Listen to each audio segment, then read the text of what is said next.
Hey everyone, today I'm going to be talking to you about Gut Health 101. This is a topic that's really important to me. It's something that I personally dealt with, I personally struggled with, was my gut health, and I had to do a lot of research. I had to see special doctors for it, and so I feel like I do have a really extensive amount of knowledge on gut health because I battled with my own gut health for a very, very long time. So little backstory about my whole thing that I went through. Since I was probably 20 years old, I dealt with just severe bouts of like upset stomachs to the point where like I couldn't eat. I was going to the bathroom way too much or not at all. I felt just like tight cramping in my stomach all the time, no matter what I ate. Even sometimes water would make me sick. And it wasn't until I really truly researched what it was that was causing this. So what is a healthy gut? And why is a healthy gut important? So your gut is not really just like your gut, like a belly. Everyone associates it with that, but it's really more of your intestines in your stomach, especially your intestines, because that's where everything kind of passes through. And then your intestines are also what absorbs the nutrients, and that's how we get the good bacteria versus the bad bacteria. So I have my notes with me so I don't forget what I'm saying. But a healthy gut basically contains healthy bacteria. And when we think of bacteria, it's hard for us to imagine that there's such thing as a good bacteria, but there really is. And we need good bacteria in our guts to keep everything flowing and doing what it's supposed to be doing. The reason why we need that healthy bacteria is because healthy bacteria actually wards off infectious diseases, viruses, coronavirus, and also fungi. Fungi can grow in our bellies, and that can cause a lot of other problems as well. So when your gut is healthy, your brain health is also really healthy too.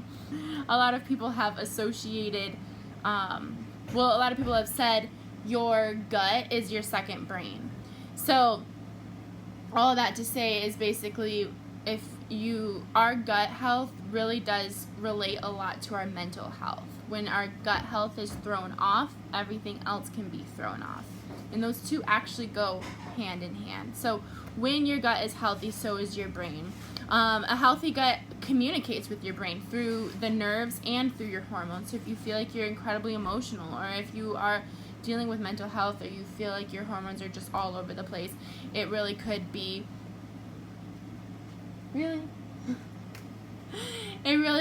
sign that your gut health is just not optimal. So what are some signs of an unhealthy gut? There's three that are, I would say, like the main things. First, number one is an upset stomach, or what my case is you're constipated, constant diarrhea, gas, bloating, burping a lot, sharp pains in your stomach. That can be the number one sign of an unhealthy gut. Another thing could be constant fatigue. You're not able to sleep at night, but you're also feeling incredibly tired throughout the day. That could be another sign of an unhealthy gut. And then another one could be skin conditions like eczema, acne, psoriasis, that kind of stuff.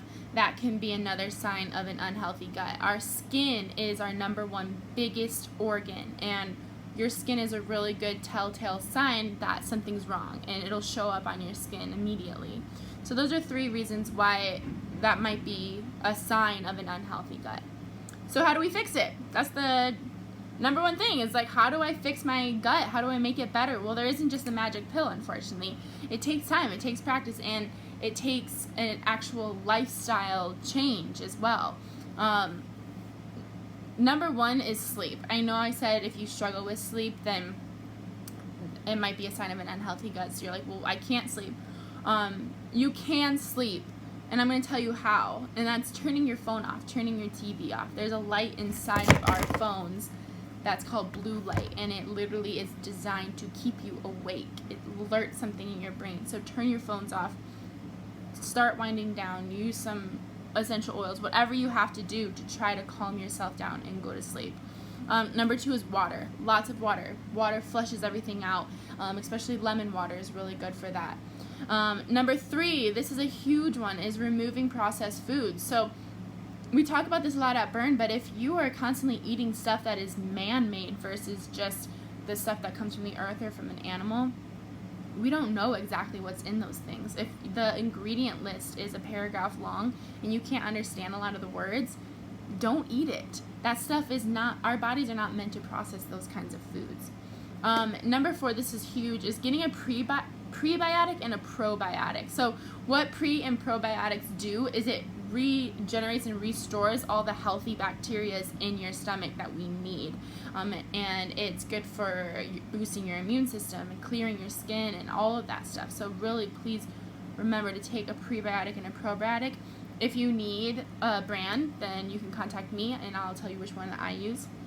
Number 5 is having a high fiber diet. So this is why I'm so big on like colorful foods. The more colorful your food is, the higher the fiber is in it. So this means the healthy grains, lots of green vegetables, high fiber diets are going to also help move things along inside of your intestines. And then last but not least, this is something that I like, but not a lot of people like this, is fermented foods. There is something about fermentation in food, so kombucha, pickles, sauerkraut, what else? What's that stuff that they put on? Kimchi. I have yet to try that. It sounds a little too much for me. But there is something about fermented foods that's really, really good and healing for your guts. So having that kind of stuff. So all of this to say is that your gut health really is so important. And if you feel like you're just off or you're not feeling like yourself, I really encourage you to take some time to look into your gut health. And another thing is like tracking your food. Maybe you realize whenever I eat this, I feel like this. That's a huge telltale sign, and like really tracking your food. For me, I realized it was corn. There's something about corn that my body doesn't love. And I can eat it and I'll be fine, but I don't feel great after. And if you want to feel great, then it might be worth removing something from your diet. So that is Gut Health 101. I hope it helps you. Again, if you need any ideas of good products to use for your gut health, contact me. I've done gut rebooting, 3-day kind of fasting things that have been really good for me. I have an amazing probiotic that I use. Afterburn is a great product because it's really easy on your gut lining, so that's a good protein powder to use. But yeah. Alright guys, well I hope that was educational for you, and I'll talk with you later.